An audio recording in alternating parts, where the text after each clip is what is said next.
à la disposition des Congolais en général et particulièrement ceux évoluant dans le pays de l'Union européenne une revue magazine intitulée Yambi. C'est une initiative de l'ambassadeur du Congo en Belgique, Henri Movasakani, qui envisage de redynamiser l'activité diplomatique congolaise en Belgique. La ligne éditoriale des magazines Yambi est basée sur les sociales, politiques et culturelles.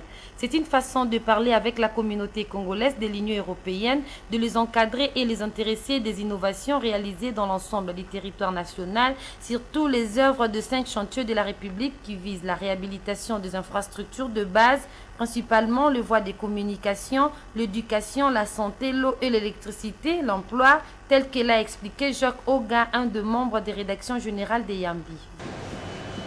Il y a beaucoup de choses qui se passent au Congo.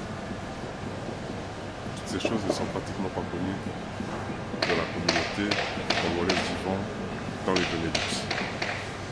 C'est ainsi qu'il a plu à l'ambassadeur Nova de pouvoir faire cette liaison, pouvoir informer la communauté congolaise de tout ce qui se passe ici, des efforts de reconstruction qui se passent ici. Et vous verrez dans Yambi, il y a des pages entières consacrées à l'évolution de la bonne marche, évidemment, des 5 chantiers. Voilà, donc c'est une revue de liaison qui permet aux Congolais de rester en contact avec les réalités qui se passent ici. Des réalités évidemment heureuses qui vont dans le sens de la reconstruction de notre très chère patrie.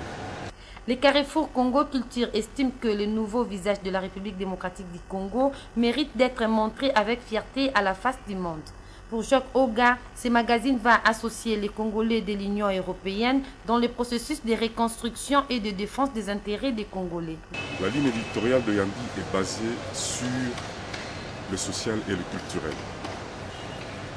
Vous remarquerez aussi dans cette revue que l'ambassadeur Mova, lorsqu'il a pris ses fonctions en Belgique, il a reçu toute la communauté congolaise. C'est vrai qu'il est venu avec sa vision, pouvoir redynamiser l'activité diplomatique en Belgique et dans tous les Benelux.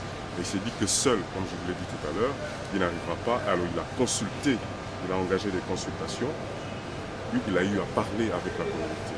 Et en résumé, nous pouvons dire que la communauté est très préoccupée par les problèmes culturels. Il y a un problème d'encadrement de notre communauté qui se pose vraiment avec acuité. Et c'est ainsi que l'ambassadeur Mova a lancé encore une fois l'idée du centre culturel congolais qui sera donc appelé à faire le suivi de toutes ces consultations, le suivi de tous les problèmes que nous rencontrons dans la communauté congolaise de Belgique. Nous avons des problèmes de divorce, des problèmes de délinquance des enfants, des problèmes d'encadrement de nos artistes.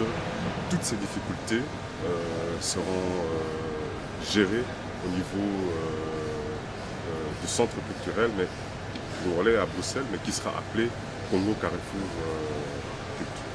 L'ambition de ces magazines est de faire connaître et consommer la culture congolaise qui est si diverse et si riche.